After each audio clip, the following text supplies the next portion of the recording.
it's Shawnee. Welcome back. So I haven't said this in a while, but guess what time it is?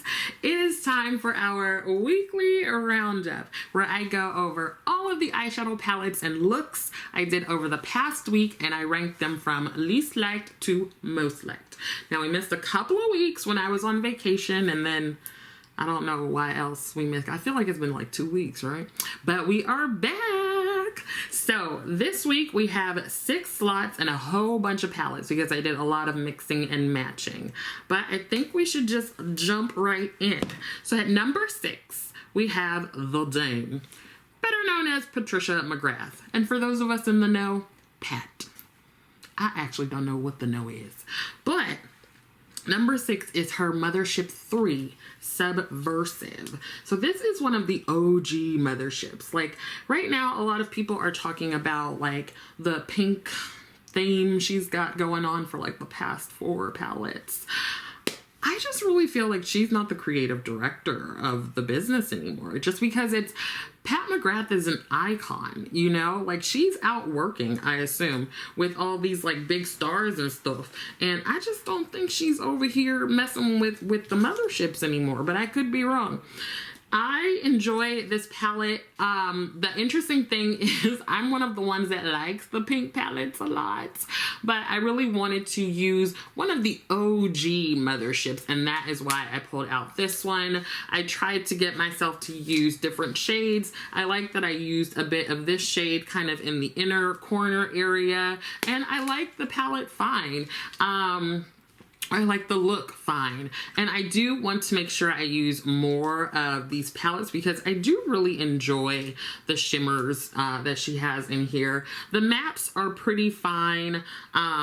Nothing too out there. I feel like most of her mattes are usually like a brownish or a pink and a black. She doesn't have a ton of range in the mattes, but this is Mothership number 3. Let me know if you have one of the OGs. I think it's like Subversive, Sublime, Subliminal. That sounds about right, right? So I'm gonna make sure that I use more of the original ones before I continue to tap into my faves, which are the later ones. So that is number 6, and let us move on. Let us.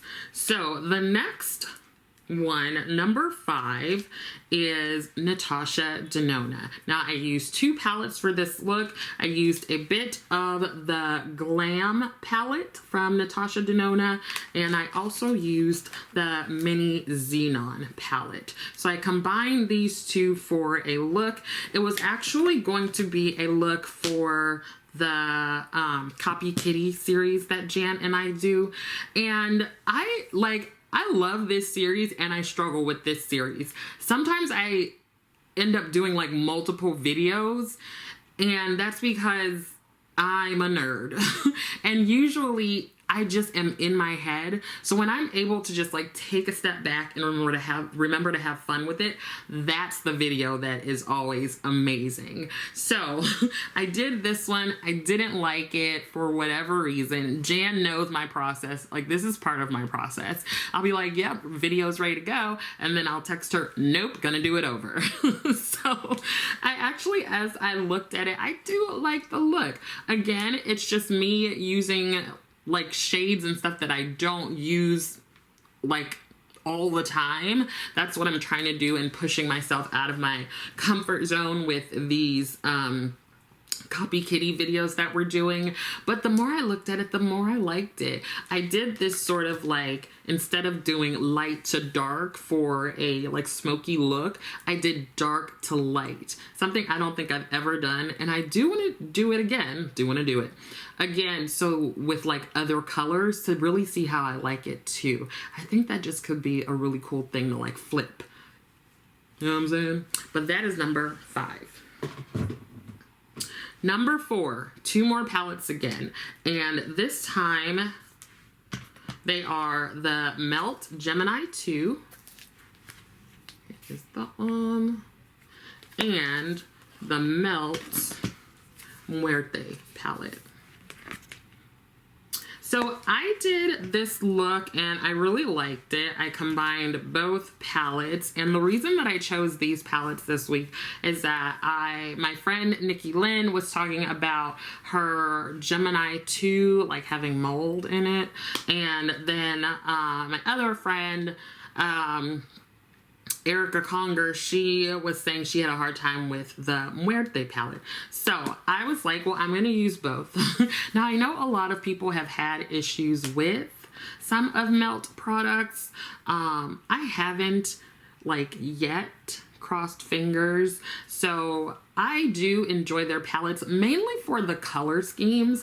I don't know that they're like the best formula. I do feel like it takes a little elbow grease to get some of those shimmers onto the eye. I usually fare best when I use a finger, honestly. And the mattes are okay. I do really like the depth of shades that they have. I feel like most of their palettes, if not all, work well on me, except for Mary Jane. I look like I had rubbed my face in like some dirt and was like, hey girl. And that was just not the jam for me. So I actually decluttered that palette. I really tried to make it work, child. But I really like the depth. I really like the depth. Yeah, I really like their artistry. Like the palettes are just, I mean, come on. This is just amazing, especially when you have the other one, Vita, I think, and you put them together. Like, I just love their packaging and everything. I do miss their stacks that they used to have. I don't know if you all remember those. I miss those because they like got rid of those and then went into palettes. I think I prefer the like formula and stuff of those stacks. I don't know what changed in order to put them in palettes, but that is number 4. Is that correct? Yeah. Okay, getting up there. Number 3. That was another combination. That was, I had to grab this. That was a combination of the Copacetic Lots of Love Quad. So here is that. Very pink, very my vibes. And I pulled a few shades, these from my Focus palette, which is the palette that I am focusing for the year. Just has a whole bunch of, actually 12 shades of mattes from Sydney Grace that are kind of neutral, everyday colors.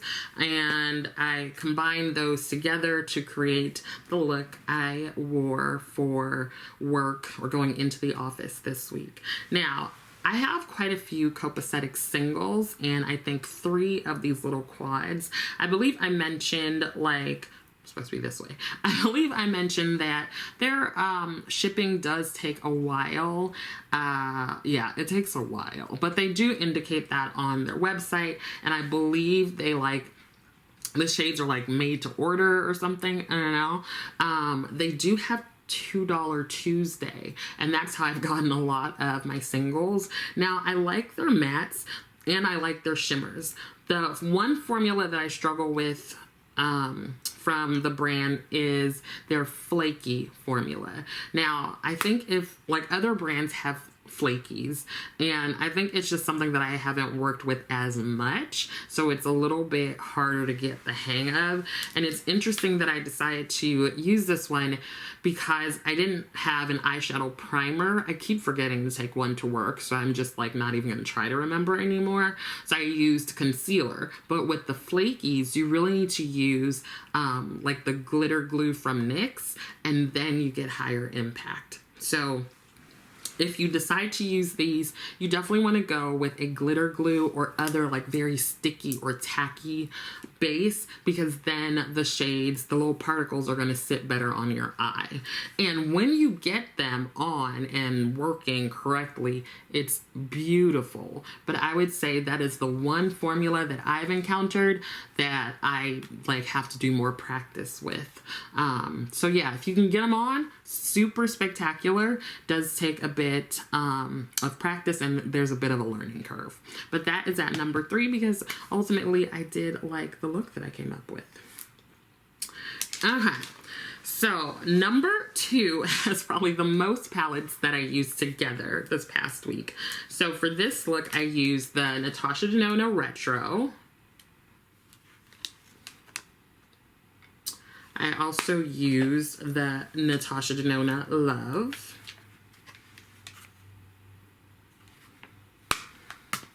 And guess what brand the last palette is from? Natasha Denona, and it is her My Dream palette. So I used these three together to actually do the Copy Kitty look for the video I did, and I was actually copying a look that Natasha Denona had on like her Instagram reels, and I really wanted to kind of emulate that, and I used these three because they have like the shades and everything that I felt like she was using. The one shade that I used from this My Dream palette is this multi-chrome shade here called Vision. Initially I was using like a pink from one of the other palettes, but I really wanted that multi-chrome shift. I think it's a little bit difficult to see it on camera, like on the picture, but I really liked it, and I like that I like did something different. So yeah, used those three palettes together for a look. How many palettes did I use this week? So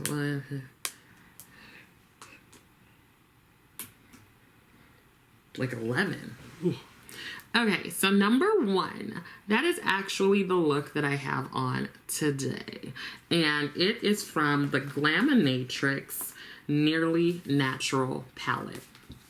Now this is a palette I had been like lusting after for a while, and it like went out of stock, came back in stock, went out of stock, came back in stock, and the shipping can take some time because they are located in Australia, I believe. But when I got this, I was like super excited. Initially when I saw it, I was like, I don't need another neutral, natural toned palette, and then I bought it. So I really enjoy this palette. I like that you have a lot of options. Like, yes, it's very like neutral and natural, and I think that's great. Like, I love the shimmers. The mattes are really easy to use and blend. They have a lot of depth to them. So I think in this look, like the outer corner, I just used this shade here, which is Naturally. I used that shade, and then kind of to lighten it up a bit, I used this shade Untouched. And then I went in with this shimmer here, Nearly Natural, and I topped it with a bit of Unveiled. So I used a couple of shades. Honestly, I just kept adding and adding and adding. I could have stopped like much earlier on. Oh, wait a minute. There was something else. Huh. Oh, no, this one, Unveiled, it's like in the inner corner. So I wanted to like give a different color. I don't know if you can see it, but you'll see it on the picture. I wanted to give a different color in the inner corner. I feel like I used to do a lot more inner corner stuff like years ago, and I don't feel like I do it as much. So I'm trying to get back to that, especially because I often see my friend Jan do like really bold inner corner looks, and I want to be like her. I want to be like her when I grow up. Okay, so at the end of the video, I typically like to showcase something that isn't makeup related, isn't eyeshadow related really, just to like let you know what else I'm enjoying or liking. This one is special to me. A few months ago, I would say, less than a year, I stumbled upon a Black woman creator, artist, Coco Michelle, and I was just entranced by her art that she does, like coloring and creating and drawing and things like that. And then I saw that she had a coloring book. Now, I'm going to show you these coloring books because she has like 4 now.